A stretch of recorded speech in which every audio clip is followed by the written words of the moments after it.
Às vezes, o folclore brasileiro é meio cringe. Pessoalmente, eu não acho o Saci aterrorizante, o Caipora parece um gnomo, o Cabeça de Cuia é uma lenda meio brega e tá tudo bem. Na verdade, nem todas as lendas precisam dar medo, e esse nem é o objetivo de grande parte delas. Mas como um canal que cresceu no terror, eu senti a necessidade de encontrar terror no folclore e trazer isso pra vocês. Então eu fiz uma vasta pesquisa, me enfiei nos cantos mais sombrios da internet achando que eu não ia encontrar nada demais. Até que eu me deparei com o Encourado. O Encourado seria uma versão brasileira de vampiro, só que bem mais bizarra e assustadora que os vampiros clássicos europeus. O nome já diz. O Encourado usa roupa de couro.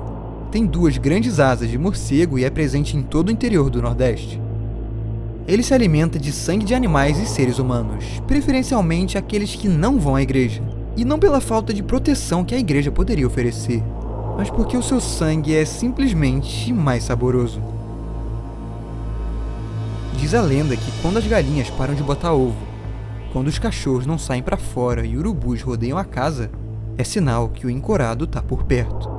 E quando isso acontece, ou você vai embora o mais rápido possível ou não tem o que fazer. Porque todas as coisas eficazes contra o vampiro, como alho, luz do sol, cruz, água benta ou qualquer coisa religiosa, não funcionam contra ele.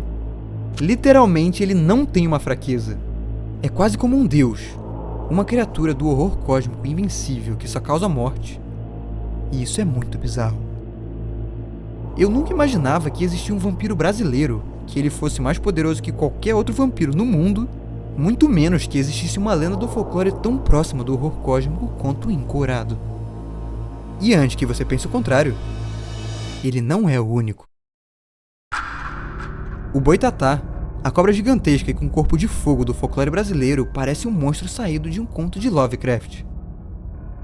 Não basta a pele escamosa em chamas, os vários olhos na cabeça e toda a brutalidade inimaginável que uma serpente desse tamanho é capaz. Diz a lenda que quem simplesmente olha nos olhos do Boitatá fica cego e enlouquece completamente. Pois é, mano. Basta um olhar e a vítima se perde dentro de si e entra num estado de insanidade irrecuperável. Quase como uma maldição, uma visão pior que a morte que te destrói e te deixa cego pro resto da vida.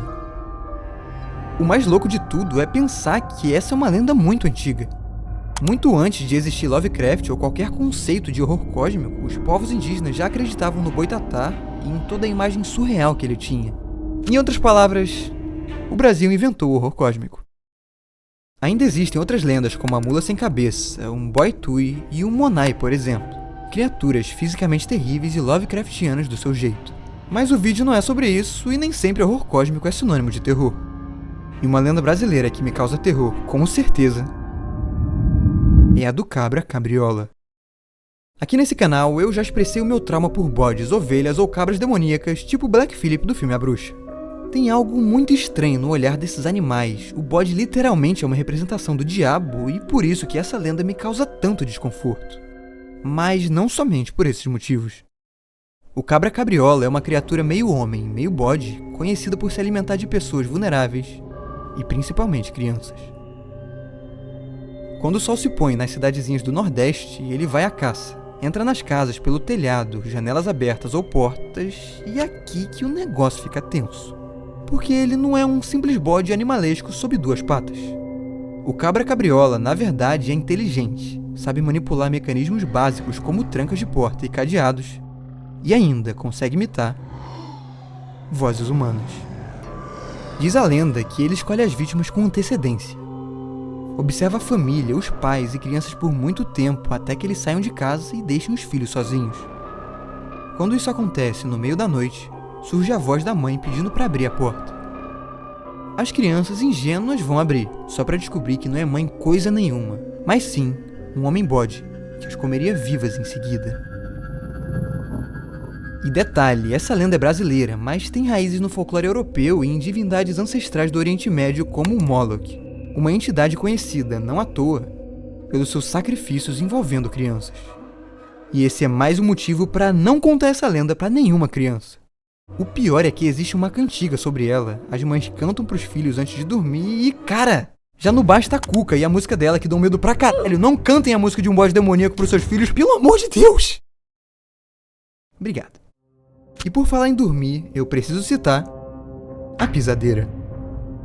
Um tipo de fantasma ou entidade que aparece à noite enquanto as pessoas dormem.